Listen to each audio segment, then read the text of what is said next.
লুকায় আসিল। লাঠি ছোটা নিয়ে ওনারা অতর্কিত হামলা করছে এবং কি মাথায় আঘাত করছে, মাথার এখানে ফুলে গেছে, তারপরে ঘাড়ের এখানে রক্ত বেরোইছিল। এখন তো হসপিটালে আনার পর চিকিৎসা দেওয়ার পরে আর কি সুস্থ হয়েছে। আর উনি হইতেছে বিজ্ঞান বিভাগের অর্থাৎ সায়েন্সের একজন টিচার। ওনার অনেক সুনাম আছে এবং উনি খুবই ভালো শিক্ষক। ওনার প্রত্যেকটা স্টুডেন্ট ওনাকে পছন্দ করে এবং কি ওনার সহকারী যে শিক্ষক কলিগরা আছে তারা ওনারে খুব পছন্দ করে। কিন্তু হইতেছে কি যে স্টুডেন্টগুলো ওনার উপরে আক্রমণ চালাইছে ওরা হইতেছে এক প্রকারের কিশোর গ্যাং। কারণ হতেছে ওরা পড়াশোনা করার জন্য আসে স্কুলে, কিন্তু বই নিয়ে আসে না, সামান্য একটা কলম আর মনে করেন খাতা নিয়ে স্কুলে চলে আসবো। তাই কলম খাতা নিয়ে পিছনে পকেটের ভিতরে বইরাই ক্লাসের ভিতরে আসলে পড়াশোনার উদ্দেশ্যে আসে না, ওরা আসলে গ্যাদারিং করার উদ্দেশ্যে।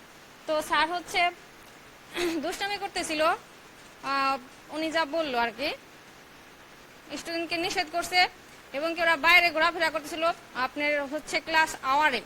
তো ওরা ক্লাসের যখন ঢুকতে চাইছে স্যার বলছে যে তোমরা ক্লাস আওয়ারে যখন বাইরে ছিলে তখন তোমরা বাইরেই থাকো। ওরা করতে কি স্যারের নিষেধ অমান্য করে পানিশমেন্ট স্বরূপ বাইরে রাখার জন্য বলছে। ওরা স্যারের কথা শুনে নাই, কথা না শুনে স্যারের পারমিশন না নিয়েই রুমের ভিতরে ঢুকছে। যাই হোক ঢুকছে, ঢুকার পরে হইতেছে গ্যাদারিং করছে কিলাকিলি কাগজ দিয়ে মেয়েদের সিটাসিটি এইভাবে করতেছে।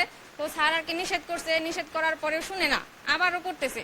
তারপরে স্যার যা সারা করছে কি ওদেরকে পিঠে থাপড় দিছে দুইটা থাপড় দেওয়ার পরে ওই ছেলেরা হইতেছে নেশা করে কিশোর গ্যাং, ওরা হইতেছে উত্তেজিত হইয়া স্যারে গালিগালাজ পারছে, অকথ্য ভাষায় গালিগালাজ করছে এবং কি হুমকি দিছে যে তুমি ক্লাসরুম থেকে বের হও, তোমার ব্যবস্থা নিতেছি, আজকে তোমার মার দিম।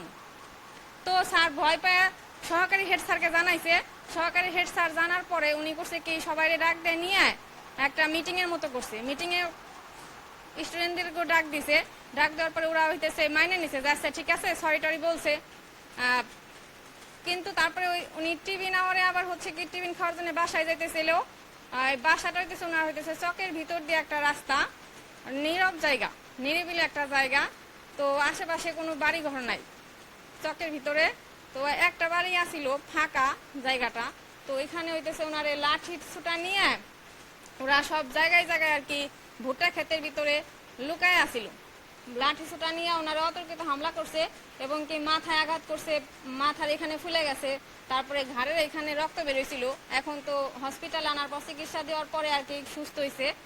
তো তারপরে মাটিতে ফালায় যখন উনি একসময় পড়ে গেছে মাটিতে ফালায় ওনারে 4-5 জন ছেলে মিলে উপর থেকে লাথি দিয়ে পাড়াইছে। পাড়ানোর পর ওনার প্যান্ট পন দিয়ে যে হাত টাত দিয়ে দাগ হয়েছিল লাল লাল দাগ হওয়ার পরে উনি চিৎকার করার মতো আর ওনার সাউন্ড নাইকা।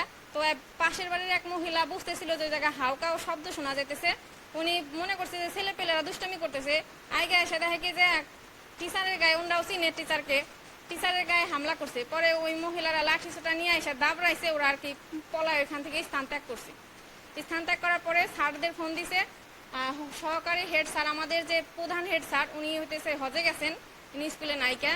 তো ওনারা আয়সা সেরা ওনারে সবাই স্কুলে নিয়ে প্রাথমিক চিকিৎসা দেওয়ার পরে আমরা হসপিটালে নিয়ে আসছি। এই ঘটনায় আপনি কিরকম শাস্তি বা কিরকম আশা করেন?